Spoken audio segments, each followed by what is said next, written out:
Greetings everyone, welcome to your own channel Anuj Mishra Genius Labs and episode number 5 chemical bonding PYQs में आपका फिर से एक बार स्वागत है. Question number 13 on your screen. The types of bond present in CuSO4.5H2O are only. अब एक काफी स्टैंडर्ड सा क्वेश्चन है, आपने जरूर देखा होगा इस क्वेश्चन को. अगर बाई चांस आपने मिस किया हुआ है तो आज ये क्वेश्चन आप सीख लो.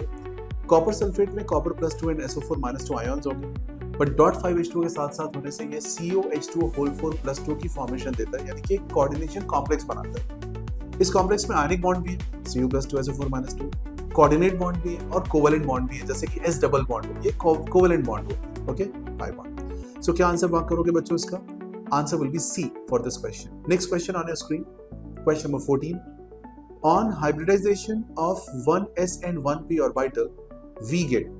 जब भी आप एक S और एक P को लेके आओगे तो वहां पे बनेगा sp हाइब्रिडाइज्ड स्ट्रक्चर. अगर आप एक S और 2 P लाएंगे तो sp2, एक S और 3 P देन sp3, एक S 3 P और एक D से sp3D और एक S 3 P और 2 D से बनता है sp3D2. सिमिलरली एक S 3 P और 3 D से बनता है sp3D3 और एक D एक S और 2 P से बनता है dsp2.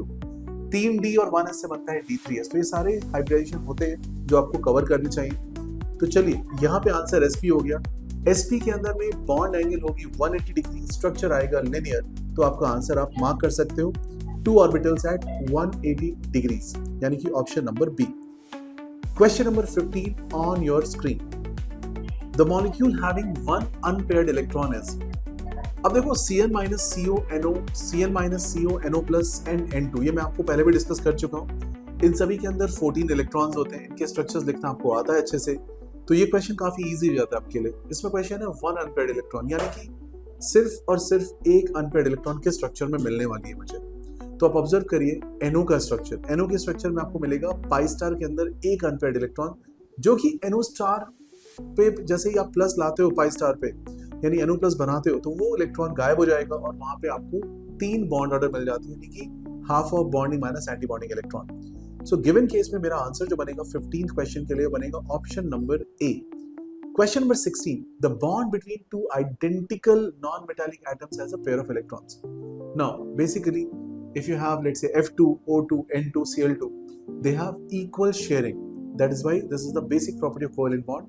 They will not develop any dipole moment and they will be equal shared electrons. So, which option makes maximum sense in this case? Option number D. Remember, a multiple choice option, a single choice options, basically answer आपके सामने होता है, right?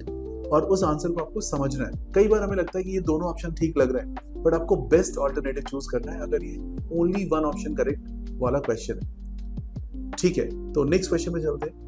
The hydrogen bond is the strongest in which of the following?